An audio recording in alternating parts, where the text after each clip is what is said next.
Over the years, my friends and I explored countless trails and camped in some pretty remote places, but there's one trip we took that none of us will ever forget. A weekend in a cabin deep in the woods that we found through some obscure online listing. It was supposed to be a fun getaway, a chance to disconnect from the world and enjoy nature. Instead, it became a nightmare that still haunts us to this day. The plan was simple. Drive out to this old cabin we'd rented for next to nothing, spend the weekend hiking, cooking over a campfire, and maybe telling a few ghost stories around the fire. The listing had described the cabin as rustic and secluded, which was exactly what we were looking for, a place to escape the grind of our daily lives. We set out early on Friday, the five of us crammed into Aaron's old SUV, laughing and joking as we drove deeper into the countryside. The road wound through small towns and farmlands, then narrowed as we entered the woods, the trees closing in around us like a tunnel. The farther we went, the fewer signs of civilization we saw. No houses, no power lines, just miles of dense forest. The GPS struggled to keep up, the signal fading out as we ventured further off the beaten path. By the time we reached the cabin, the sun was beginning to set, casting long shadows across the clearing where the cabin stood. It was an old weathered structure with peeling paint and a sagging porch. The windows were dark, and the whole place had an air of abandonment like it hadn't seen visitors in years. I remember feeling a shiver run down my spine as I stepped out of the car, though I quickly brushed it off as just a reaction to the sudden drop in temperature. "Looks cozy," Aaron joked, though I could hear the uncertainty in his voice. We all laughed, but it was a nervous kind of laughter, the kind you use to cover up unease. There was something about the cabin that felt off, but none of us wanted to be the one to back out, so we grabbed our bags and headed inside. The interior was just as rundown as the outside, dusty furniture, creaky floorboards, and a musty smell that hung in the air.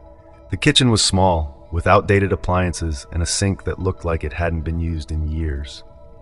The living room had a few old mismatched chairs and a threadbare couch, all facing a stone fireplace that dominated one wall. A wooden staircase led up to a loft where there were a couple of small bedrooms. As we unpacked, I couldn't shake the feeling that we were intruding, like we weren't supposed to be there. The place was eerily quiet, the kind of silence that presses in on you, making every little noise seem louder than it should be. But I didn't say anything, chalking it up to nerves in the unfamiliar setting. We spent the first evening trying to get settled in. Aaron and I got a fire going in the fireplace, while the others unpacked and set up the kitchen. We made hot dogs and beans for dinner, the kind of meal that tastes better when you're out in the woods. We ate around the fireplace, the crackling flames the only sound in the cabin. The conversation was light, but there was an underlying tension that none of us wanted to acknowledge. After dinner, we decided to explore the area around the cabin before it got too dark. The woods were dense and overgrown, the trees tall and close together, blocking out most of the remaining light. We wandered around for a while, talking about how we should go hiking the next day, maybe even try to find a stream we could fish in. But as we moved deeper into the woods, that feeling of unease started to creep back in. The trees seemed to press in on us, the shadows growing longer and darker with every step. Eventually, we stumbled upon a small clearing where we found something that made us all stop in our tracks. A cluster of old gravestones, half buried in the earth. Their inscriptions were worn away by over time.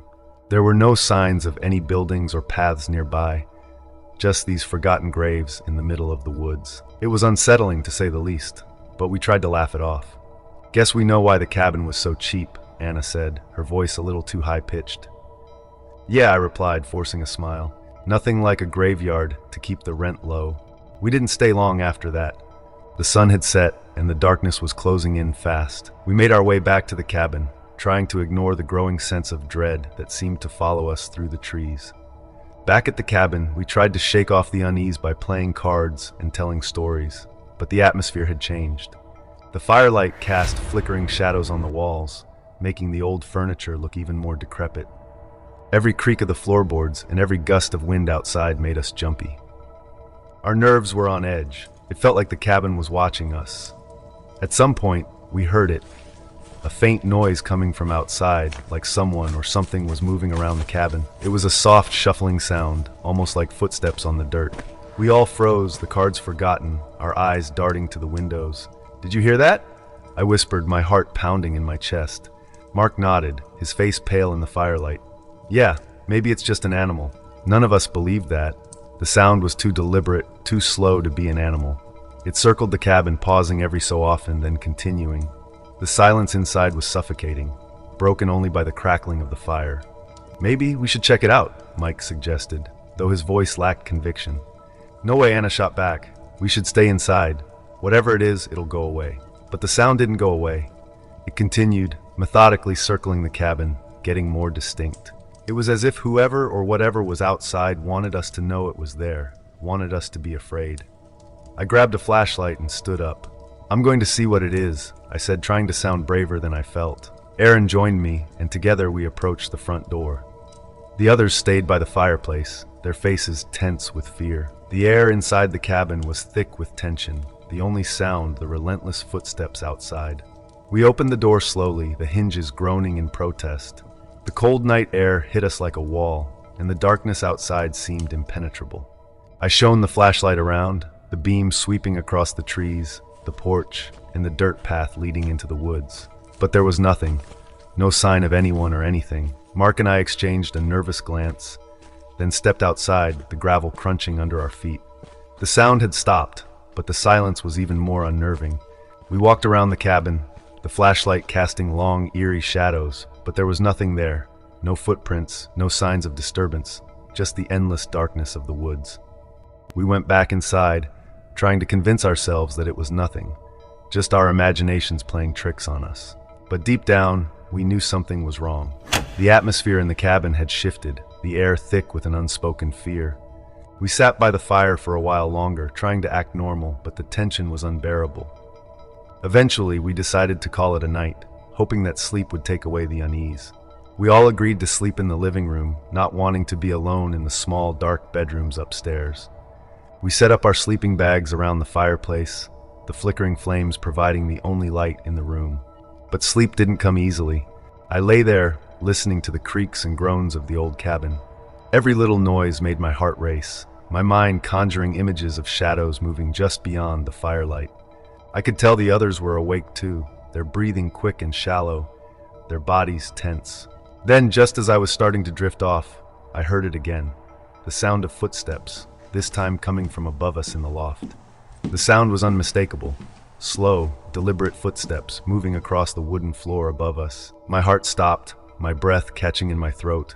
I glanced at Aaron, who was wide-eyed, staring up at the ceiling. "Someone's up there," he whispered, his voice barely audible. I didn't respond, too terrified to speak. The footsteps continued, pacing back and forth, as if whoever was up there was searching for something. The floorboards creaked under the weight, the sound loud in the silence of the night. We were paralyzed with fear, too scared to move, too scared to even breathe. The footsteps moved to the top of the stairs, then stopped for a moment. There was nothing, just the crackling of the fire and our panicked breathing. Then slowly, the footsteps began to descend the stairs. I don't know what came over me, but at that moment, I knew we had to get out. I jumped to my feet, my heart racing, and grabbed the flashlight. "We need to leave now," I said, my voice shaking. The others didn't need convincing. We scrambled to gather our things, our movements frantic and uncoordinated. The footsteps continued down the stairs, growing closer with every second. We didn't wait to see who or what was coming. We bolted for the door, bursting out into the cold night air. We ran to the car, not daring to look back. Aaron fumbled with the keys, his hands shaking, but finally managed to get the door open. We piled in, slamming the doors behind us. The engine roared to life, and we sped down the gravel path, the cabin disappearing into the darkness behind us. We didn't stop until we were miles away. No one spoke. The fear was still fresh in our minds. It wasn't until we reached the main road that Aaron finally broke the silence. "What the hell was that?" he asked, his voice trembling. "I don't know," I replied, my heart still pounding, "but I'm not going back to find out." None of us slept that night. We found a cheap motel in the nearest town and huddled together, trying to make sense of what had happened. But there were no answers, only the lingering fear and the memory of those footsteps coming down the stairs.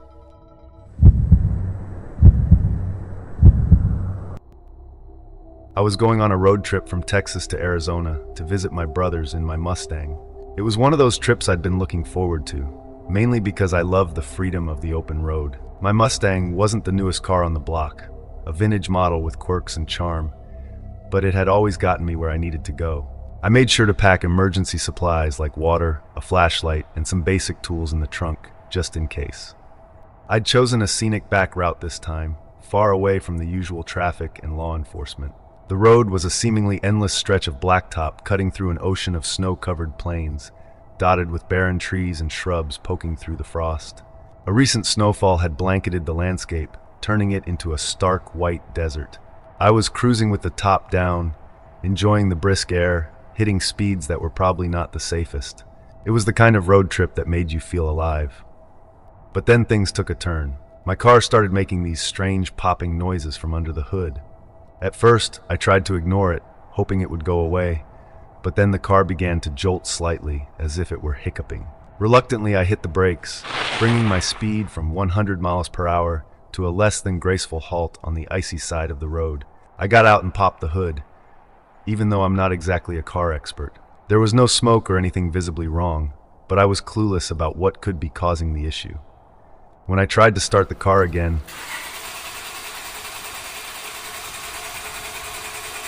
it wouldn't even turn over. Just my luck. Realizing I was stranded, I reached for my phone to call for roadside assistance. But of course, there was no service out here in the middle of nowhere. I hadn't seen another car for miles, and the isolation was beginning to sink in. I sat on the trunk of my car, staring out at the vast, empty expanse, shivering in the biting cold. Hours passed, and I was starting to lose hope when I saw the glint of headlights in the distance. Excited, I jumped up and waved my arms, signaling for help. But the car sped right past me, its driver not even glancing in my direction. I stood there stunned and disheartened. How could someone just ignore a stranded person? As night fell, the temperature plummeted. The hunger gnawed at my stomach as I tried to stay warm with the emergency blanket from my trunk. I drank small sips of water, rationing it carefully. The snow reflected the moonlight, making the night feel eerily bright and desolate. Then finally, headlights appeared again. This time, I waved my arms more frantically, desperate not to be ignored again. The vehicle slowed and pulled over. It was a pickup truck, and a large man stepped out. He asked what had happened, and I explained my situation.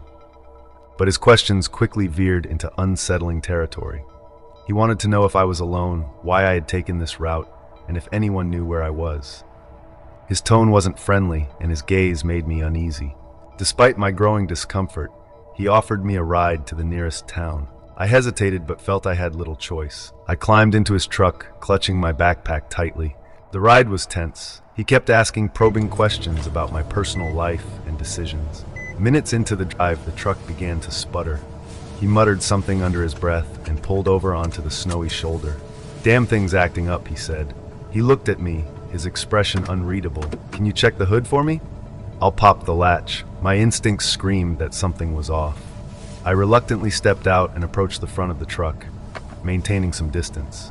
As I waited for the click of the hood latch, the engine roared to life. My heart froze as the truck lurched forward. He was trying to run me over. I dove out of the way just in time, adrenaline surging through my veins. As I scrambled to my feet, I heard the sharp crack of gunshots. He was shooting at me. I took off running into the darkness, the crunch of snow underfoot, the only sound breaking the stillness. I darted behind a snow-covered tree and flattened myself against the ground, hoping the darkness would conceal me. I stayed there for what felt like hours, barely daring to breathe. Eventually, I heard the truck's engine revving as it sped off. I didn't move for a long time, too afraid he might come back. When the first light of dawn crept over the horizon, I cautiously emerged from my hiding spot, covered in dirt and trembling from the night's ordeal. As I walked back to the road, I saw another vehicle approaching. I waved my arms, praying that this person wouldn't be like the last. The truck slowed, and a kind-looking man and his wife stepped out. They gave me water and listened as I recounted what had happened. They didn't question me, they just helped. They drove me to the nearest town where I was finally able to call for a tow truck. It took over an hour to get back to my Mustang and have it towed to a repair shop. The mechanic later told me the issue was a blown gasket, something that could have been fixed if I'd had the right tools and knowledge. But that wasn't what stayed with me. What haunted me was the man in the truck, his intentions, and how close I'd come to not making it out of the snowy wilderness alive. That trip was supposed to be a simple journey to visit my brothers. Instead, it turned into a nightmare I'll never forget. Even now, the thought of being stranded in the middle of nowhere, vulnerable and alone, sends chills down my spine. I haven't taken a back route since. 2 years ago, I worked for a company that specialized in house measurements. Most people haven't heard of this kind of job. It involves using an iPad to create detailed floor plans and measure rooms for carpeting or hardwood flooring. The requests came from homeowners, contractors, or even realtors needing quick, accurate layouts. At 25, I was one of the few women in this role, and because I excelled at it, my workload was heavy. I often measured 10 to 14 houses a day, driving through various towns and suburbs. It was tiring but rewarding, at least until the day that changed everything. This particular appointment was my last one of the day, deep in a rural area, the kind of place where GPS is sketchy, and the only landmarks are endless fields and winding roads. I was exhausted and irritable by the time I arrived. My frustration only grew when I saw that the homeowner wasn't there. I waited 10 minutes before a sedan pulled up next to my car. The man who got out was middle-aged, balding, and dressed in office attire, a tie loosened around his neck. He looked slightly awkward but was apologetic, saying he'd been delayed at work. He led me into the house, and immediately I noticed how unnervingly spotless it was. Minimal furniture, gleaming floors, and the unmistakable scent of cleaning supplies filled the air. It felt sterile, almost like no one actually lived there. Still, nothing about it set off alarms at first. 2 cats lounged in the living room, barely acknowledging my presence. The first red flag came as I measured the master bedroom. The man stood in the doorway watching me intently and remarked, "Wow, my cats love you. They don't usually take to strangers like this." His words struck me as odd because the cats hadn't moved from their spots. They weren't even looking at me. I smiled politely and continued working, pretending I hadn't noticed. Then he asked about the iPad I was using. "Does that thing keep track of where you are?" He asked casually. Yes, I lied, not looking up. "It's amazing technology. My boss knows how long each job should take." He chuckled softly. "That's incredible." There was a pause before he added, "Be careful not to touch the gun on the nightstand. It might go off." My stomach dropped. Slowly I glanced up. Sure enough, a handgun sat on the nightstand, partially concealed by a magazine. I forced a laugh, pretending to be unfazed, and continued working. When I moved to the second bedroom, he followed me. As I started measuring, he said the exact same thing. "Be careful with the gun on the nightstand." And there it was, another handgun, just like in the master bedroom. By now, my instincts were screaming that something was wrong. The tension in the air was suffocating. My mind raced through scenarios, each more horrifying than the last. But I knew I couldn't show fear. After finishing the second bedroom, I met him in the kitchen to discuss the next steps. Before I could speak, he interrupted. "Could you measure the basement stairs?" I forgot to add them to the list, but I might want to carpet them in the future. Every fiber of my being screamed no, but my customer service training kicked in. I hesitated before agreeing, cursing myself internally. He led me to the basement door, opening it to reveal a narrow L-shaped staircase. The stairs were made of unfinished wood, creaking ominously as I descended. The basement was dimly lit, with a single bulb hanging from the ceiling. The room itself was unsettling. 7 chest freezers lined the walls, their surfaces gleaming under the faint light. An old recliner sat in front of a boxy TV surrounded by scattered VHS tapes. Behind the TV, shelves held dozens more tapes neatly organized. I felt like I'd stepped into a nightmare. The scene screamed wrong, but I forced myself to stay calm. I quickly measured the stairs, keeping one eye on him as he stood at the top, blocking the doorway. "Does your boss really track you?"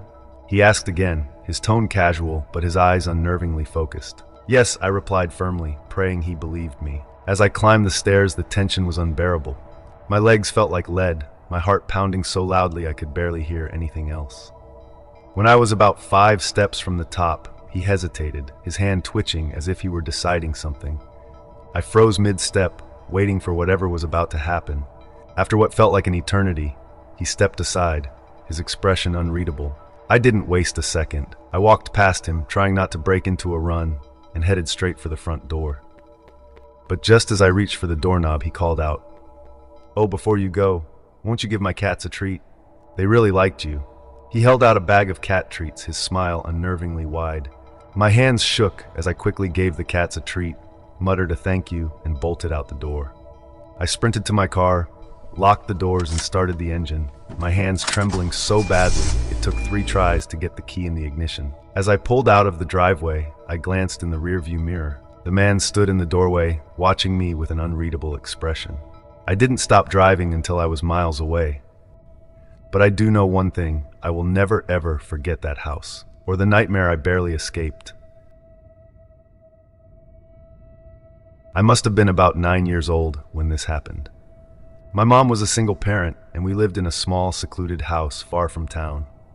It was just the 2 of us and our dog Max. My older brother had already moved out, so we were used to the quiet of our surroundings. Our closest neighbor was over a mile away, and the road in front of our house was one of those old country roads, narrow, winding, and rarely used except by locals who wanted to avoid the main highways. The nights were always calm, the kind of silence where you could hear the creak of the house settling or the faint rustle of leaves outside. And while it was peaceful, it also carried an eerie sense of isolation.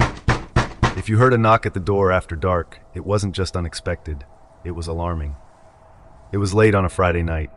My mom and I had our usual weekend routine of curling up on the couch and watching a movie in our pajamas with Max at our feet.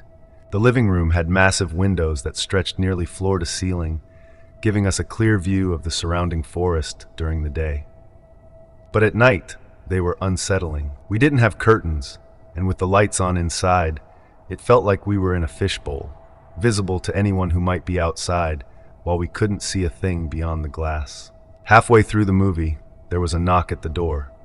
We both froze. My mom quickly muted the TV, and for a few seconds, we just sat there, staring at each other. The knock came again, louder this time. Max's ears perked up, but he didn't bark. That was strange. He always barked when someone came to the door.